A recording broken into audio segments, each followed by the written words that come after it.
All right, Kiss Army, welcome to the KissFAQ Podcast. Thank you for giving us your time today and letting us into your head. I hope you don't do any damage. This is a Kiss-related podcast by the board for the board. We hope that you enjoy.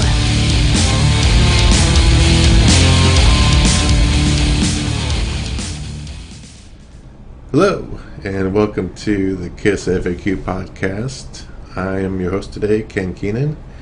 69th Blizzard on the board, and joining me today I have long time no see, Lonnie.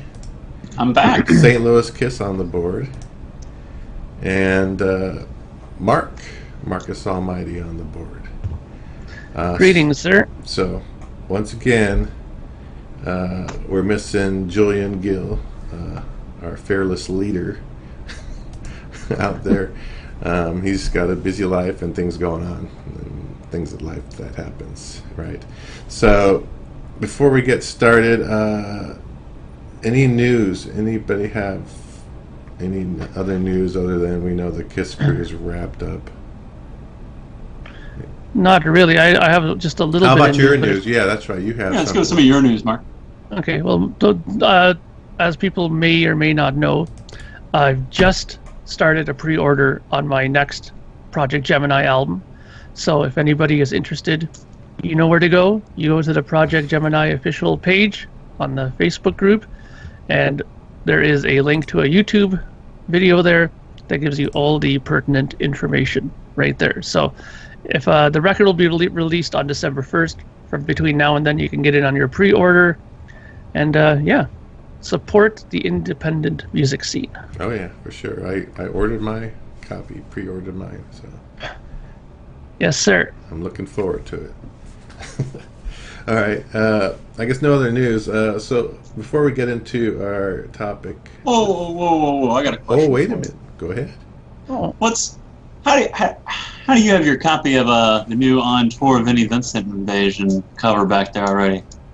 Okay, I can explain. I'm a little jealous. Oh. I can explain that. That is. Please do. That's because I did that GoFundMe or whatever it was for Ken Mills, the Podfather, his Gene Simmons vault. Gene's vault. Yeah. So I donated a certain amount of money. If I donated that certain amount of money, I get the book, basically. I saw that.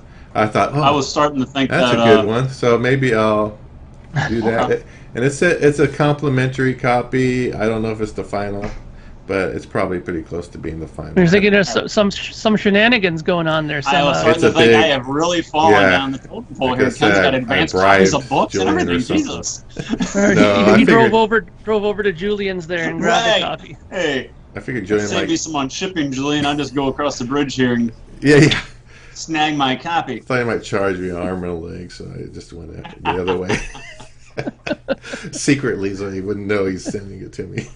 No, he knew once he had to mail it to me. But anyway, right, so that's how I got that. So I put that up there. Yeah, and I wanted to get that out of the way. That was for my. Probably going to catch other people's eye too, and like, hey, wait a minute, why does Ken have his copy? Yeah, it's cool. It's big. It's very about that thick. So a lot of detail in there. It's cool. I was reading a little bit of it too. Some of the reviews for the concerts I've been to. So it's really neat. So that explains that. Sorry, I'm already interrupting the show. No, it's all right. Now into I wanted to bring up one of the board topics that I saw the other day, and which I voted on. It's a poll. It was about what's your favorite Bob Ezrin album, and that's Kiss album. And he did 3 Kiss albums. Destroyer, The Elder, and Revenge. So everyone did. I did vote. There are a lot of people had already voted. So currently, I just want to say the standings on it is. Destroyer has 60% of the votes, 64 votes, which is 60%. The Elder got 29 votes, so 27% of the votes. And then on the bottom of those three is Revenge with only 14 votes, 13%, which is kind of, to me, kind of surprising and not surprising at the same time. I'll just tell you my vote. I voted for The Elder. Because you're Julian Lemming. And no, yeah, that's why he sent me the book. No, so I voted for The Elder. No, it's because I started thinking about it, and I enjoy The Elder very much, even though it's not your typical Kiss album. If you think about typical Kiss music, I would say Revenge would probably be could be my the one that I would pick. But I didn't think of it as just typical Kiss music. I just thought of it on its own, the way it stands alone, and I enjoy it. I don't know what it is, but so I voted for The Elder.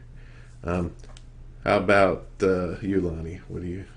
Well, I guess I don't even have to ask that, really. It's not. Yeah, it's not a big secret, and it's not a big surprise that I voted for Revenge. It's my favorite Kiss album, and I think it's masterfully done, and the songs on it are great. I think it's the best sound. I think all of us will agree that it's the best sounding Kiss album, whether you like the material on it or not. I think Bob really captured the Kiss sound in the studio in ways that only maybe Rock and Roll Over does, other than Revenge. I think it's the best sounding Kiss album, right up there with Rock and Roll Over. I would put as a close second. So, but also aside from that, I enjoy the songs on it. I think they're fantastic, and I've sung its praises on here multiple times. And I've said too that maybe one of the biggest reasons why I like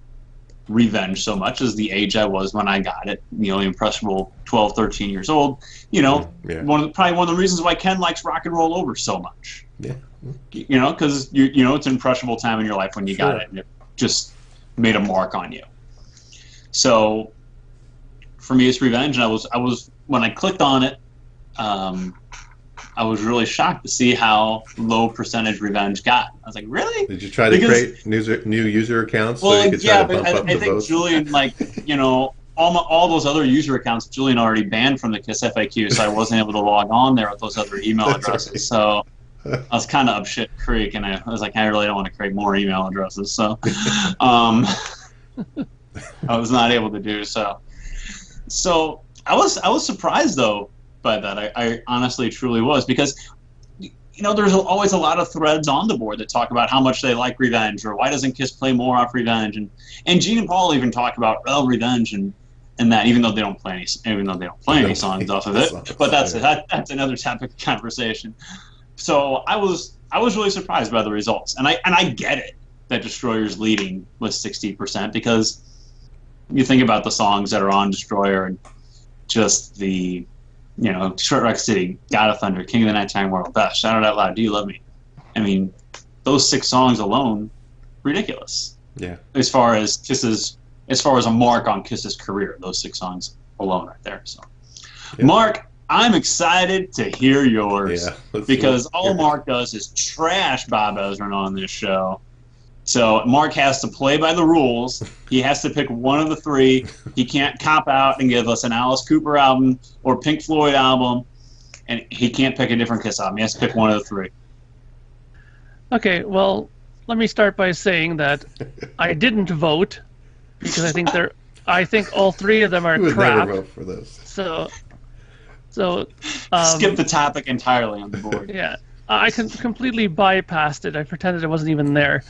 And, but I'll say this: if I was to pick one of those 3 records, I would probably pick Revenge, for just the reason that Lonnie mentioned, is that it's probably the most, Kiss-like of the 3 records that they made. And if I'm going to listen to Kiss, I want to hear Kiss-style music. I don't want to hear some overproduced wannabe Alice Cooper record like Destroyer. I don't want to hear some, Who like copy or the Wall attempt like The Elder. I want to hear Kiss music. And Revenge is the closest thing to that, even though it does dabble a little bit in Spinal Tap area with that record as well. But you know what? I think at the end of the day, I could get over that flaw in the record. And truth be told, I've listened to Revenge a hell of a lot more, especially the last year or two, than I ever have of Destroyer, even though I do have multiple different pressings of it in my collection, but they're just there strictly for collector's purposes. And I haven't even bought the reissue of it, the 2014. I strictly said, forget it. There's no reason for me to grab that. But, that's just because I loathe it so much. But other than that... Why are you on this show? Because there's many other Kiss records that are fantastic, like Asylum and Rock and Roll Over and Dress to Kill and stuff like that. And this one, yeah, man, it's freaking Detroit Rock City, Shout It Out Loud, King of the Nighttime World, God of Thunder, and you loathe it. Saying you hate it isn't enough. You loathe it. I loathe the studio version. I mean, we talked about this before. I don't know if you were on that show, Lonnie, when I talked about it. When I said that I didn't mind them in the live capacity. In fact, I like Detroit Rock City when they play it live. But as soon as Bob Ezrin's grimy hands get on the control knobs on the mixing board, when he has to do the man's personal hygiene.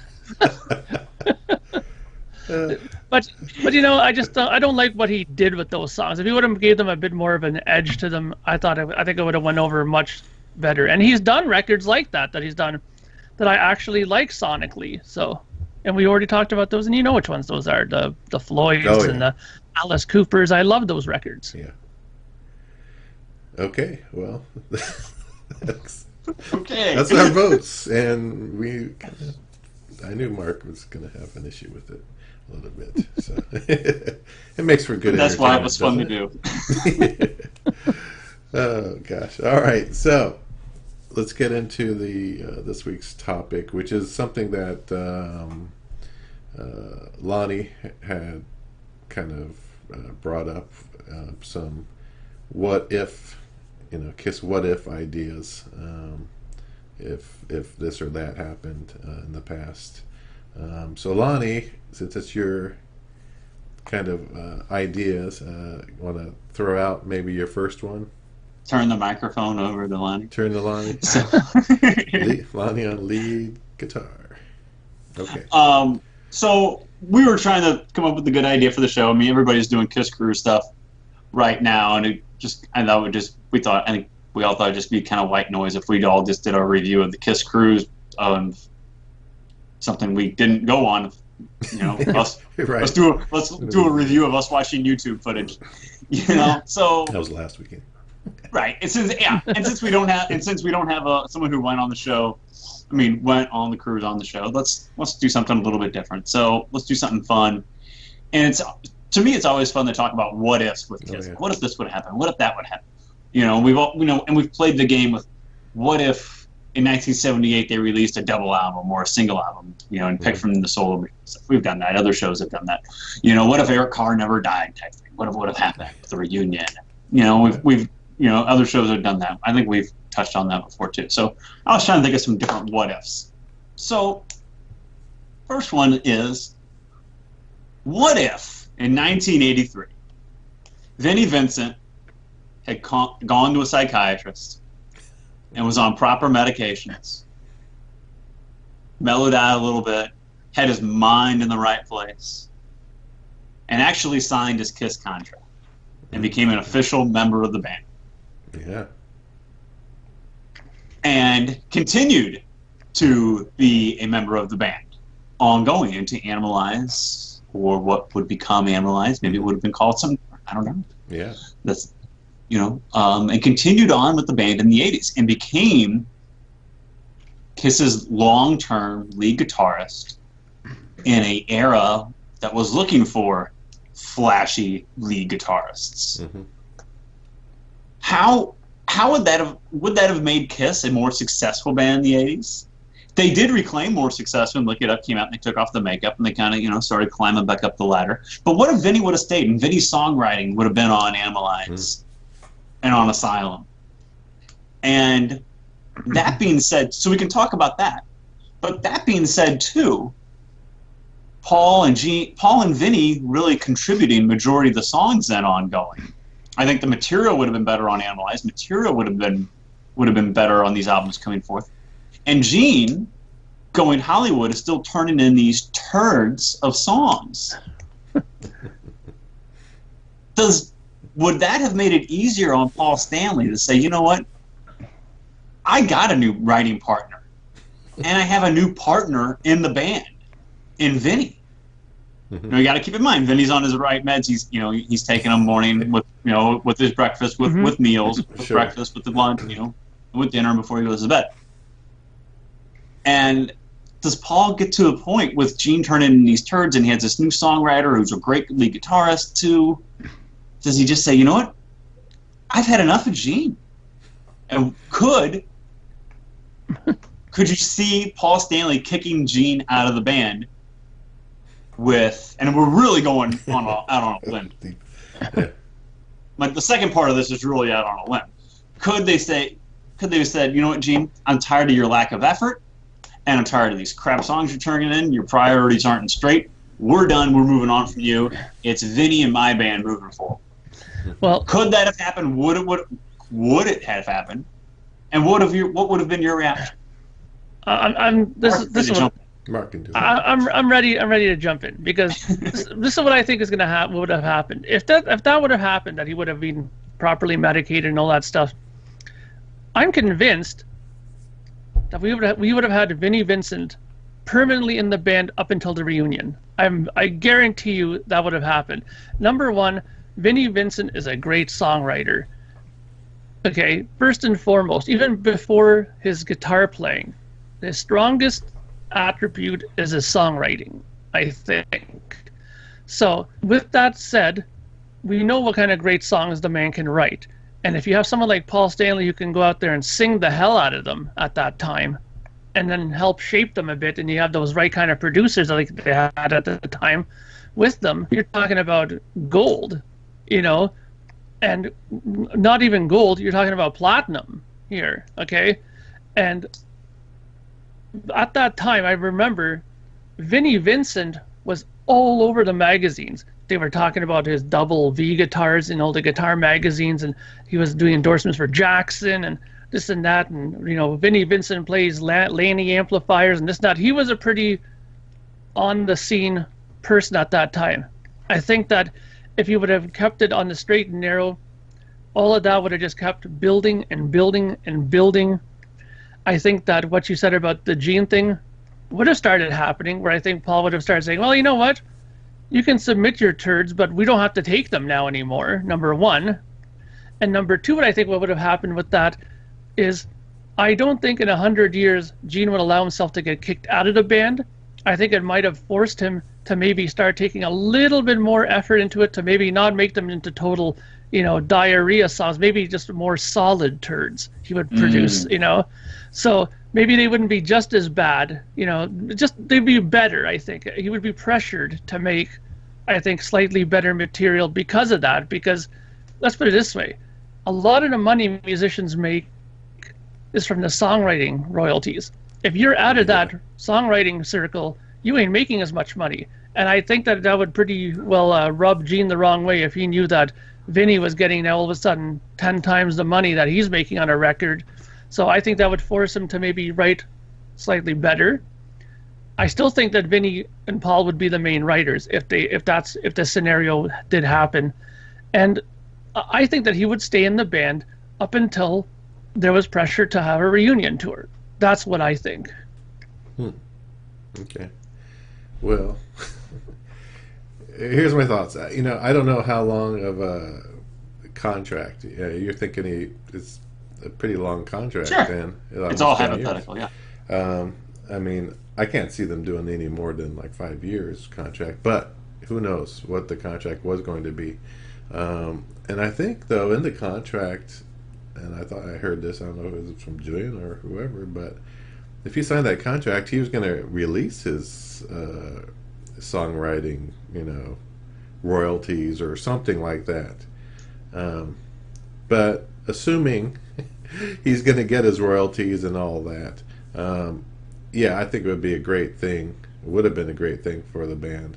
I think Animalize wouldn't have happened. Well, it could have been that name, but it would have been totally different music on it. I think it would have been a lot better, and had Vinnie been co-writing with Paul, and if you can get Gene to write with him too, like he did on some stuff in the past, it would have been some pretty darn good music. I'm just sure it would have been great music, actually, just based on his writing. As long as they can reel his guitar playing in and make it tasteful on the albums, when he's playing, it doesn't go overboard. Now, as for Gene Simmons and his acting thing and all that stuff that's going on, I have a theory, and this could be controversial. And this is like what happened in the 80s. Yes, he was away and stuff, but I think it's possible that Paul was turning away some of Gene's better music and allowing in the turds, so he would have the better songs and the most chances of singles. We're gonna find that out. This is gonna be controversial because, I'm hearing certain songs. I've heard now more songs and more songs from the vault. And I'm like, holy cow! There is some stuff there that, what the heck? There's some pretty good songs that Gene has written. So if we can see which ones he wrote in the 80s, we can then make a judgment of, hey, why didn't they use this song? Maybe it didn't sound like Kiss, but you can kissify a song, I guess, if that's a word. Why did they pick Murder in High Heels over this song? Exactly. That's the thing. I'm interested to see that. And if I see that, because they each bring in songs and they turn each other down, it's like, no. Paul say, no, don't like that one. Or Gene will say, yeah, I like that one. Or don't like that one. But I bet you, I just had this feeling, and I could be way off base, that Paul could have, poo-pooed on Gene's songs, some of his better songs, and keeping them off. So that'd be kind of controversial. Keeps Gene from getting a single, keeps Paul as a focal point in the band. Hey, there you go. Or getting him back too, for doing all that. Yeah, and say, hey, being you're not gonna to lunch and doing movies or whatever, producing somebody else, those kind of things. So who knows? But I'm waiting for the vault to really see and make my judgment then, I guess. But that's just something I thought about. But as for Vinnie, I think he would have been great for the band, and I think, like you said, he could have made it all the way to the end where the reunion. With the reunion, could they have done a 6-man reunion? Because since 2 of them did have makeup, Eric, Carr, and Vinnie, maybe they keep them in the band at that time. I don't know. So anyway, that's some of my thoughts on it. So, Lonnie? Very interesting. Different perspectives, but very interesting. Some people might shoot me for my... I don't know. I like to think that if Vinnie would have stayed in the band, imagine the quality. I know you guys, and Mark especially, and Julian. Would be better, yeah. And Julian, you guys are big fans of Asylum. Think how good, and not to take anything away from Bruce Kulick. I think Bruce Kulick is a great guitar player. For sure. And he is an amazing person. He's one of the most humble and one of the most nicest human beings you'll ever meet. Yeah. Not to take anything away from Bruce, because I really appreciate Bruce Kulick and everything he did for his era in the band. But imagine what some of these albums could have sounded like with Vinnie not only playing guitar, but Vinnie's songwriting abilities brought in. He could sing too. And he could sing. could have brought Kiss to another level in the 80s. I mean, they were experiencing success in the 80s, and it's apparent, like, on that Animalized Uncensored video from, like, Detroit, like, Kiss had made it back. You know, they were stumbling through the Creatures tour in 82, but by 84, a couple years later, 85, I guess, is when that show was really aired, they had made it back. They were back. But how much bigger could they have been if you had more like really, really gems on these albums, and not just Heaven's on Fire on Animalized? What if you had a couple other great songs on there, too, that he co-wrote with Paul while Gene's doing Runaway or whatever he's doing at the time? It's interesting to think about. How, you know, what other bands were doing. If Kiss had a hotshot guitar player, like if Vinnie was, because that's why they took Vinnie in the band, because they wanted a hotshot 80s style guitar player. That's why they chose Vinnie. Yeah. So, well, his personality didn't work out, but that's why they wanted him in the band. So real quick, if they did kick out Gene Simmons, what bass player would they bring in? Like Michael Anthony of Van Halen or something? Or it's a good background singer. But anyway, I don't know. You know. Yeah. So let's play that hand out a little bit more. What if it really happened, and Vinnie's, and they're turning out these great songs, and Gene continues to turn in these crap songs, and he's, you know, out doing movies and is really just mailing it in with Kiss, thinking, well, I'll always have Kiss. I can go experiment other things. And what if Paul says, you know, I'm done. I just can't do it anymore. I don't need Gene anymore. Maybe early on, in the early days, I needed Gene, but I don't anymore. So you know what, Gene? You know, I survived Ace Frehley leaving the band. I survived Peter Criss leaving the band. I can survive you out of the band. Kiss is my band now, because the other original member really isn't contributing anyway. So he kicks Gene out of the band. He replaces him with, I don't know, whoever. Gene Beauvoir. Whoever bass player. Yeah. Right. Yeah. I think it'd be the perfect guy. Now, what would you guys have thought about that? Gene Simmons out of Kiss. Well, if they're out of makeup, I think it doesn't matter who they put in. It's not as impactful. You're right. Yeah, because if you put somebody else in the costume, that's something significant and something that would be extremely odd, right? Because along with the costume, you would need to have the blood, you would need to have the fire and all that stuff, and just getting somebody else to do that would be probably dangerous, because you probably don't know how the hell to breathe fire and all that stuff. And they probably would they even want to do all that? You can learn that kind of trick over the weekend, Mark. Come on. Yeah, but I'm saying, like, would they even want to do that? like they've already done with Tommy and Eric Sr. So. Yeah. But you know, the whole fact of the matter is, when you're out of the costume, it doesn't matter. As long as you look decent on stage and you can play the instrument, you can replace Gene. And really, Gene is a good bass player. Don't get me wrong. I have nothing against his bass playing, but there's lots of bass players at that time that were his equal, for sure, on bass. And other bands have gone on and succeeded with one original member in the band. Yeah, exactly. Sure, some fans frown upon it, but it's happened. Do you stop calling it Kiss and it now becomes the Paul Stanley Band? Yeah. But you would no, have because to Eric and Vinnie have been apart for a while at that point. Yeah. Okay. And you would have to leave it Kiss. We see what happens when bands do that. There's only been Axl one. Rose called it Guns N' Roses for a long time, and it was just true. And the thing is, I've only ever seen one successful band that's done that and succeeded in doing that, and that is when Black Sabbath changed their name to Heaven and Hell when they had Dio sing for them.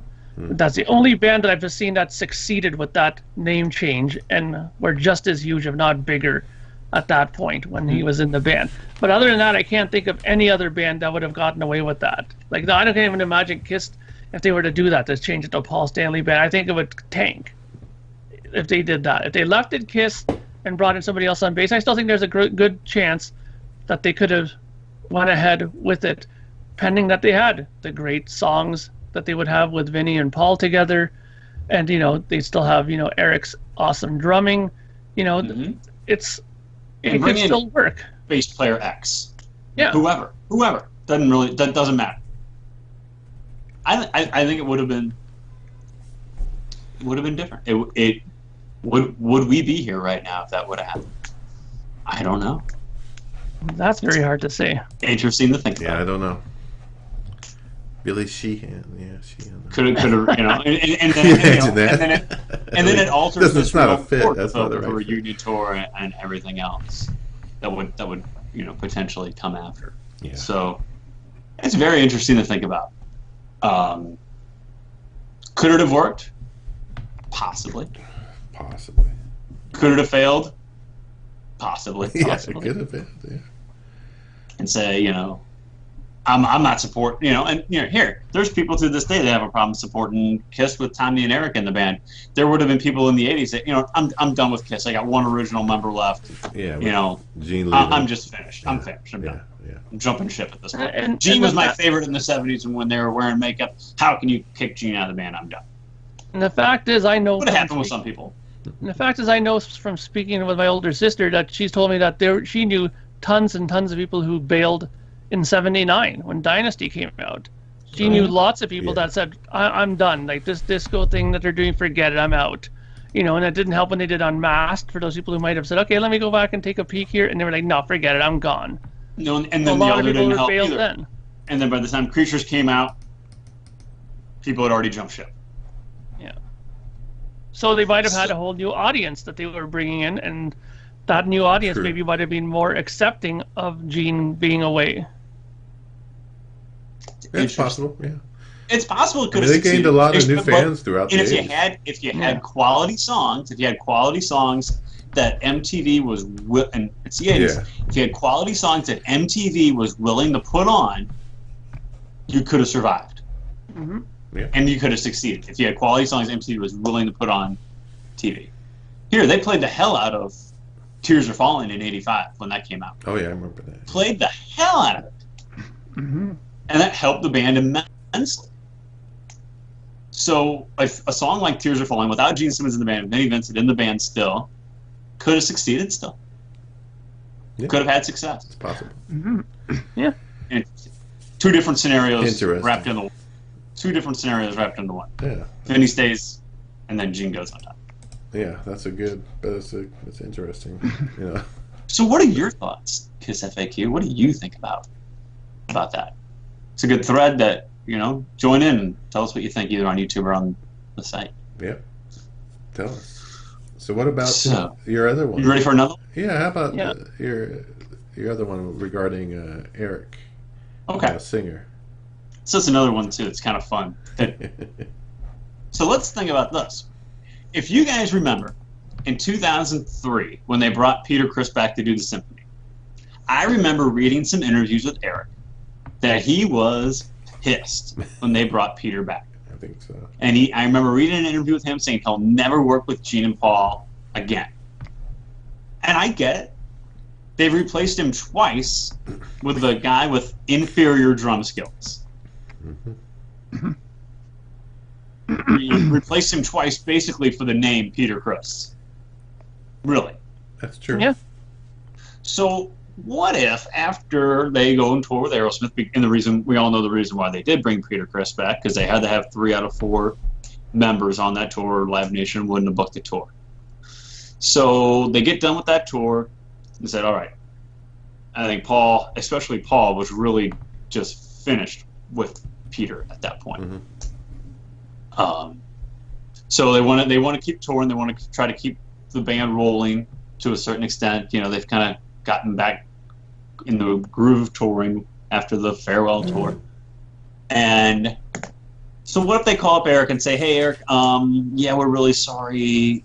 Business is business, but we've decided that we want to bring you back in the band. We're going to give you a long-term contract, which I guess what they did, which enticed Eric to say, yeah, you know what, I'll do it. But what if Eric is still pissed off at this point? And he says, no, I'm not doing it. I'm not working with you guys anymore. You're going to bring me back, and then the tour later, you're going to bring back Peter Criss. You'll just void my contract and pay the buyout or whatever it is, and you'll bring Peter Criss back in the band, and I'm just the guy that's just like the fill-in drummer for Peter Criss. So, you know what? Screw you guys. I'm not doing it. I'm going to keep touring with Alice. Alice has got me back in his band. I'm doing fine. I don't need you guys. So what does Kiss do at that point? So what did Gene and Paul do at that point? Would they have called it a career and say, you know what, we're done. What are we going to do? We're finished. Would they have swallowed their pride again and called Peter Criss back and said, hey, how about another tour, Peter? How about we go out there and play these songs at a snail's pace again? Or would they have called up a Kevin Valentine or a different drummer and said, or Eddie Cannon, and said, hey, oh God, put on this makeup. You're the new Catman. We're going on tour. You're the new member of Kiss. You're the new drummer in Kiss. You're the new Catman. Well, and they go out on tour with Tommy, who was still, especially in that time, 2004, was still, fans were still, you think fans are upset today, some fans are still upset today about it. 2004, there were a lot of fans that were really upset about what was happening with Tommy wearing the makeup if you go back 13 years. So they go out and tour with Poison in 2004 with Tommy and drummer X wearing the Peter Criss makeup. What scenario do you guys see play out happen? See play out happening? Do you see him out with a new drummer? Do you see him calling it a day, or do you see him picking up the phone and eating some crow with the Catman? I'll tell you something. First of all, I'm very surprised that Eric actually did go back. To this day, I'm still surprised that he went back, because I've always believed in that whole "fool me once, shame on you; fool me twice, shame on me." Right. Because that's all. I wouldn't have done it. And that was the vibe in a lot of those interviews with Eric. Is that I've been replaced twice by the same guy. Yeah, and you know what? And it's not like he didn't have any kind of options, because, like I said, like you said, he was with Alice. Alice Cooper tours all the time, and he's still touring now. And the man does great shows, great numbers. From what I hear and from what I've talked to many people who've been in his band, like Roxy and these other guys, he treats the guys good. They get paid decent. They're not starving by any stretch of the imagination, So it's not like he had to just wait by the phone for Paul and say, please take me back a fourth and fifth time or whatever, right? So I think that if he would have said, screw it, realistically, Kiss, I think, could have got a number of drummers to come back. I don't think that they would have brought back Peter, because I just think that them bringing Peter back for 2003 for that whole thing was strictly contractual. There was just no way in hell they would have did it under any other circumstance to bring him back. Because don't kid yourself, if they could have gotten Ace back, they would have dumped Peter's rear end out in a second. There's no question. Yeah. So, but because they couldn't get him back, they had to go with Peter. So, and one thing that kind of always sticks in my mind is Paul and them used to always say that they didn't want to bring back into the band or bring people into the band who are known entities. So when Eric Singer went in the band, yeah, he was known, but he wasn't known in any kind of huge bands. He was in like Badlands and stuff like that, which were, decent bands that had record contracts, but nowhere near, the public household eye. names. Yeah, exactly. So that made sense where they got him in. So I kept thinking to myself, who could they have brought in that maybe they already had an eye on from before? And I remember reading that when Eric Carr was auditioning for the band, that it got down to him and Bobby Rondinelli. And Bobby Rondinelli is a guy who ended up playing in Sabbath for a while, and he's a really, really good drummer, like double bass, everything. He's a fantastic drummer. In my mind, since we're talking about hypotheticals here, why not go back and say, you know what? He was the guy who we were on the fence with between him and Eric. Why don't we just get him in now? And he was excellent. People don't really know who he is, apart if you're like a session person who would know a lot about session people or whatever. Maybe you would know him. But apart from that, Joe Public ain't got a clue who Bobby Rondinelli is. Let's bring him in. And they can continue and go forth that way. I think that no matter how in the corner these guys are as far as needing somebody to push forward, I think that they still kind of kept to their original game plan of that we can't bring in somebody known, like, you know, how the whole story was Eddie Van Halen wanting to join, and they were saying there's just no way that could happen, right? Mm-hmm. I think that I'll give Kiss that they were smart, and they always stuck to their guns with that. They were not going to bring in known people to replace somebody else in the band. And I think that that's what they would have did. They would have maybe gotten somebody like Bobby in, and they would have just continued and moved forward. Okay. Yeah, that's interesting. I don't know. I'm wondering what really happened. I mean, when you know, because he was, you know, like you said, Lonnie, Eric was, you know, pissed, and he said it, right? And I'm wondering if they coaxed him back in something. They did sweeten the deal or something. Because I'm guessing he probably initially said no on coming back. I don't know. It's just a year later. It's like a year later. Yeah, and I don't know if he, you know, yeah, it's a year later. But I'm going to guess he might have said no. And then, well, okay, then they said, okay, well, what do we need to do, you know, to get you, you know, what if one we of those give kind you of things, you know, this and percentage? I don't know. Yeah, they may have sweetened the deal, and then promised that, hey, and signed we're not going to do this again to you. Yeah, this is in the contract. You're not going to, you know, be replaced, at least for the next 5 years or who knows how long. Yeah, or if we replace you, you get X amount of money. Right. Yeah, exactly. Yeah. You know, you get $12 million. It's like a clause. I'm just throwing that out. It's like you know, when an NFL player, right? It's in their contract. Sure. You know, you at least I'm guaranteed this amount of money. Guaranteed this much money, no matter what happens. Exactly. So, yeah, it could have been something just like that. I wouldn't be surprised, really. So, if he didn't though accept it, what would they do about a drummer? Shoot, you know, like you said, maybe they would get, you know, something like a Kevin Valentine or someone that they have that has helped in the past. I don't know if they even tried. Well, they wouldn't try Anton Fig, and he was too much on. Plus, he's Ace's friend, and he'd say, "Well, you need to get Ace back." You know. Yeah, it would have been a package deal. It's a package deal, right?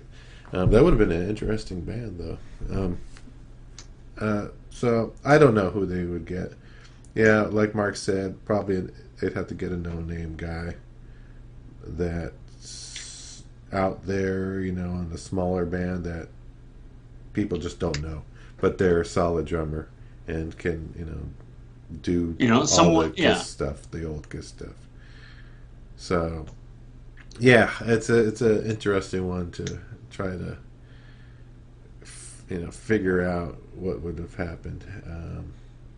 Shoot, and do they then decide, well, maybe we just create new makeup again and not go back to the old makeup? I don't know.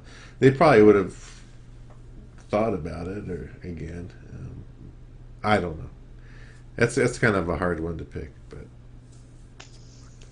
Well, I mean, I kind of think about it from how they approached it in the past, you know, because sure. the one thing that they were crystal clear on is that making the new makeup was a mistake. I mean, Paul's been adamant in that in every Kissology commentary thing that you hear him talk about, that making new characters was a mistake. They should never have done it. You know, it was turning into, what did he say, the island of Dr. Moreau or whatever. Boy or something like that. Yeah, and he said that was not a good idea. So we know that wouldn't happen. They would have kept the same, you know, makeup, same characters, and everything. But again, I just think that they would have just found somebody unknown, and by this point in their career, you know, they're so well respected at this point that really getting somebody of that caliber, that good, but that unknown is possible. You know, there's so many bands at this point now around the world now that are doing stuff. I mean, look at what happened when Dream Theater had to replace Mike Portnoy. They made a whole 2-hour special out of the audition to replace him, you know.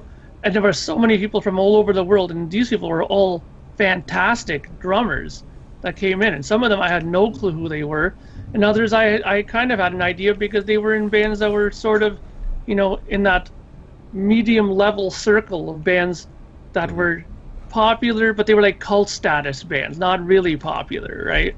Right. And that's probably what they'd have to delve into. They'd have to go into maybe that medium ring of bands that are kind of, known but not really, and pick someone out of there, and they would move forward. I really think that they would have kept going. Yeah, I think they would have kept going. I mean, because look at it, it's 2017 and they're still going. I don't think Eric Singer refusing to come back in the band would have shut down the Kiss machine in 2004, considering 13 years later they're still a touring band. I don't see him going back to Peter Criss either. I think they really had their fill of Peter, especially at that point in time. I think that was the book had closed after that last show with Peter on the Aerosmith tour.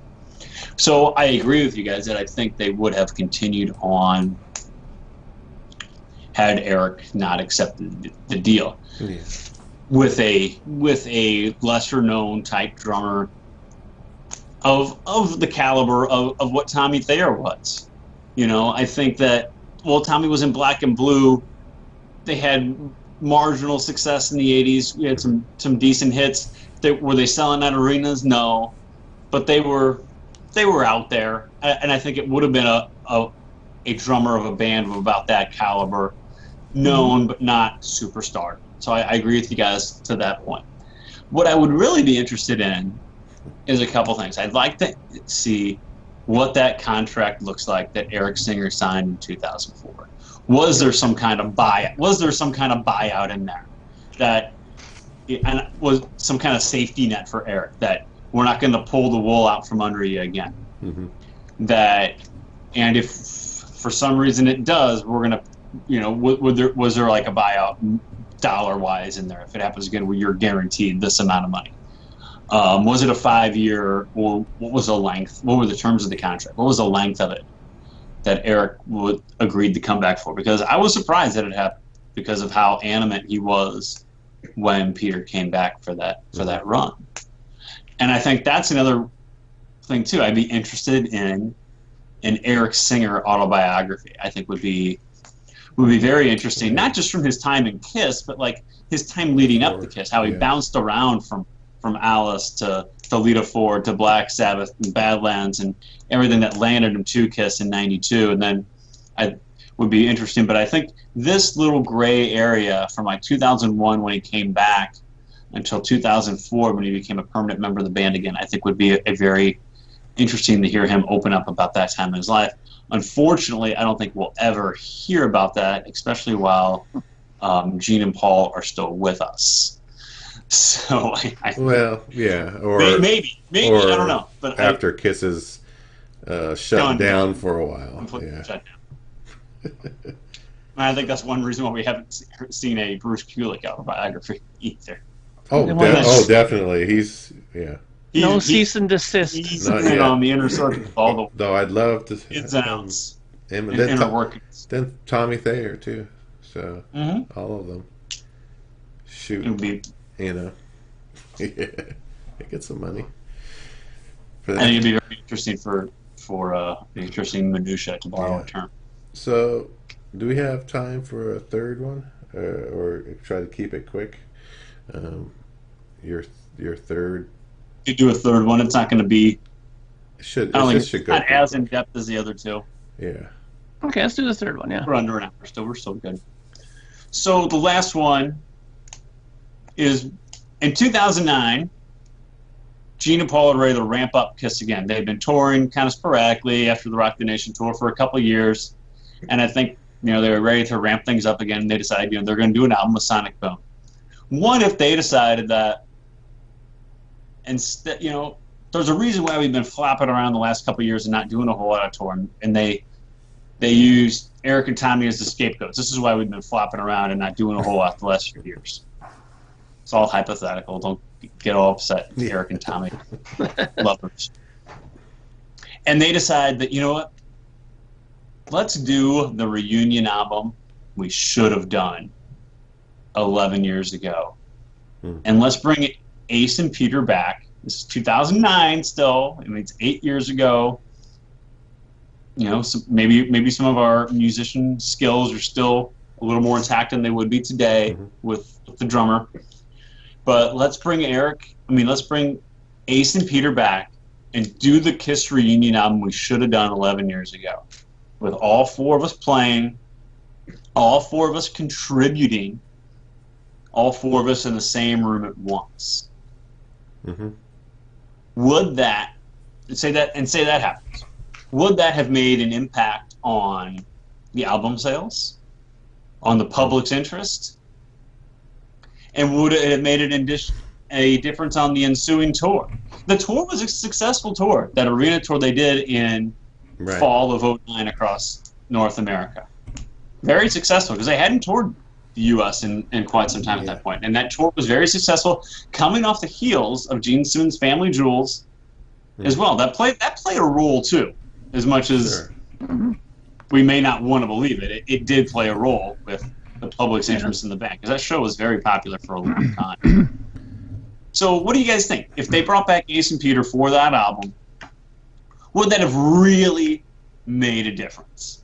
Or would it really kind of been, you look at the success that they had on that tour in 2009, would have it really been about the same? Would it really have made an impact one way or the other? Well, let's look at it first from the album perspective. If they went in and did a record with the four people and actually did a real one, no ghost players, no people behind the scenes doing stuff, they would have to bring in somebody to do it. You couldn't get Paul to produce it. There's no way in hell, because they would not respect that chain of command, and they wouldn't have allowed it. So really, it boils down to my favorite guy in the world, of course, to come back in. Yes, to do full circle today. Oh my God! Because really, if there's one thing that could be said, and all the members of the band have said it themselves, Peter Criss himself has said it in many books, namely this one, Behind the Mask, that he thinks that as much as he hated Bob and wanted to kill him while they were doing Destroyer, he admits that it has his best drumming work that he's done on a record. Sure. And why is that? Because Bob knows how to be a record producer. He knows what it takes. He knows how to motivate people. He knows how to get under people's skin the correct way, to get them to drum a certain way, or to do a solo in a certain way, to put them in a certain mindset. And that's what a good producer does. I've never once said that Bob isn't a good producer. I just don't think he's a good Kiss producer. But, I think that in this situation, he would be the person that they need to guide them back. Because, of course, you have the people that would start saying, oh, get Eddie Kramer. But Eddie Kramer is too loosey-goosey. He's more an engineer than he is a producer. And he would be probably like, yeah, guys, listen, you do what you want to do. I'm going to get us the best sounds that we can get. It's going to sound awesome. But they don't need that. They need somebody to rein them in and say, listen, we're going to get Peter to drum on this. We're going to get Ace to do all the guitar solos. We are going to get Peter to sing a couple of songs, not just a ballad on this record. And the only person who could have motivated Paul and Gene to do that would be Bob Ezrin, right? So you get him in there to do it. Now, if the record turns out to be half as good as it could be with him under, at the helm, and considering that in 2009, Bob Ezrin also, this is a very important point, Bob Ezrin is also of good health and of good mind as well. Sure. So he would be able to do many great things, I'm sure, at that point. So I think that the record would end up being good. It would become popular, I think, because once it got leaked out that this is a legitimate Kiss record, I think it would have sold, and I'm going on a limb here, I think it would have sold much more than Sonic Boom. And I think that the tours would have did better than the Sonic Boom tour. Because while it did good because of numerous reasons. Number one, they hadn't been in America for a while, so that's one point. Number two, Gene Simmons' Family Jewels. Lonnie, you hit it right on the head, because not only did that help in getting Gene Simmons in the public eye, more into regular Joe Blow's homes that never probably even have heard of Kiss, because in some of those episodes he started talking about Kiss and even showing the costumes. And there was an episode I remember seeing where he dressed up in his costume, right? So all of a sudden he's and little introducing kids the are band. watching like, oh, what's that? Yeah, he's introducing the band to another generation of people, so that brought more people in. Now you get those people in on top of the people that are all excited. The old hardcore guys are like, yes, those guys are back together, and they actually made a good, all original members album. I think it's a recipe for a great success, and I think it would have been that much bigger a tour. Yeah. I agree that it would have been a bigger deal and better. First of all, it would have been like, they could have called it a reunion 2 or something, I guess, but they could have heavily promoted that they were, getting back and saying, you know what, we didn't give you guys what you really wanted back in '98. Psycho Circus, things weren't right then. This time we want to make it right. We're going to get in there, write our own material, just us write it, and work it all out in the studio together. Should Bob Ezrin produce that? Maybe. Yeah, that would be good.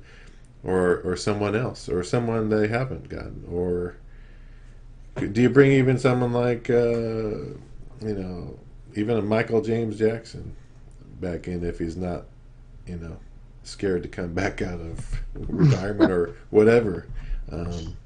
So the production is not too much of a concern, but it's a matter of them bringing in the good material and focusing and trying to get that magic they had back in the 70s back, and that if they can get somewhat that style or that sound. They were trying to do that with Sonic Boom.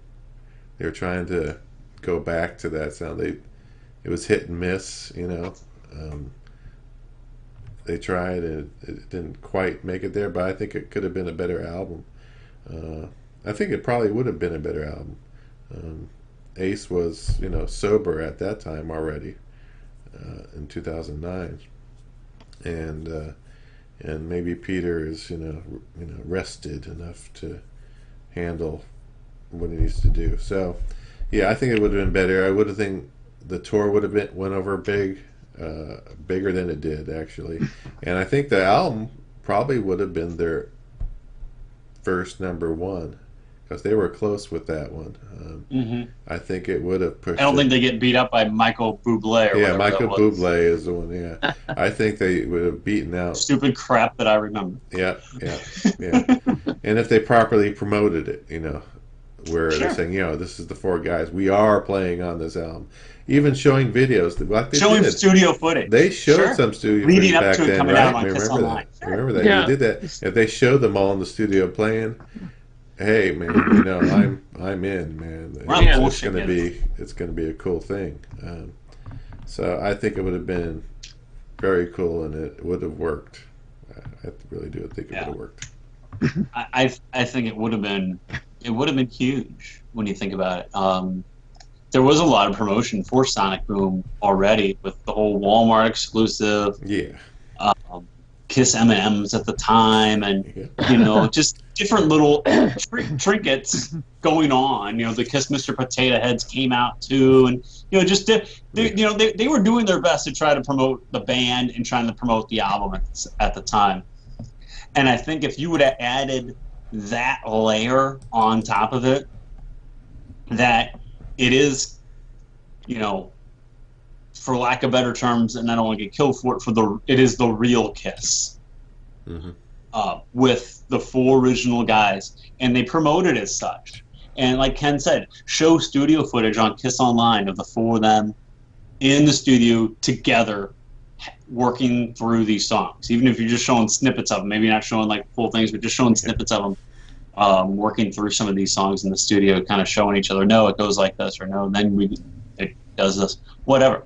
If you did that, I think the public would have been even more on board. And the public was on board for Sonic Boom. It wasn't successful. Oh, yeah. I think the album sold up about what they thought it would, maybe a little less. But I think the album would have had more success if they really would have put forth an honest effort with the original 4 guys at that time. Maybe did it have bringing back the 4 of them?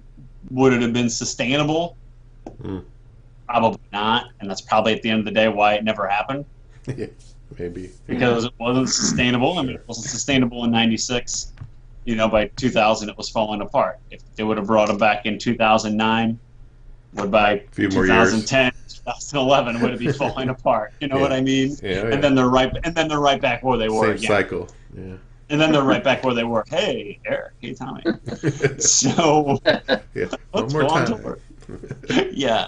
So obviously that's why it didn't happen. But it's interesting to think about what could have been if it did happen. Right. Yeah. Yeah, it's interesting. Yeah. So a few little interesting things to throw out there this week. Yeah. As we're past the cruise and we're getting ready to wind down the year, and we're hopeful for 2018 and see what kind of products or what kind of tours or what kind of anything Kiss brings us. So it's fun to discuss. It's fun to discuss these things because it's the kind of things that I think of the three of us or the four of us, if Julian were here together, is something we would talk about in person and have a discussion. Yeah. Something Kiss fans talk about with each other. Hey, what if this would happen here? Let me throw this one at you. What if this would happen? So yeah. Oh, yeah. I think it's a fun. They're fun conversations to throw out there. So if you're listening, tell us what you think of these three topics, and tell us what your favorite Bob Ezrin album is, and tell Mark why he's so wrong about Bob Ezrin while you're at it. Exactly. And so yeah, leave us your comments on the board, and of course you can watch or listen to this stuff on YouTube, Podomatic, iTunes, YouTube. I said YouTube twice. Vimeo, Spreaker, listen to it twice on YouTube. I don't care. Stitcher, 3 times. Google Play, and direct MP3 off of the KissFAQ. Spreaker. Did I say Spreaker? Yeah, Spreaker. Yeah. So yeah, we're on all the outlets. You can find us. Do a search on KissFAQ, and you most likely will find it, the podcast. So that concludes our show. So once again, thank you for listening or watching, and thank you from Lonnie, Mark, and myself. We'll see you next time. Thank you for spending time listening to the KissFAQ podcast today. All sales are final. There are no refunds. If you'd like, look us up on Facebook or come over to the KissFAQ message board and discuss the topic we broadcast today. Don't forget to rate us on iTunes, Spreaker, or wherever you've listened to the show. We hope you'll join us again.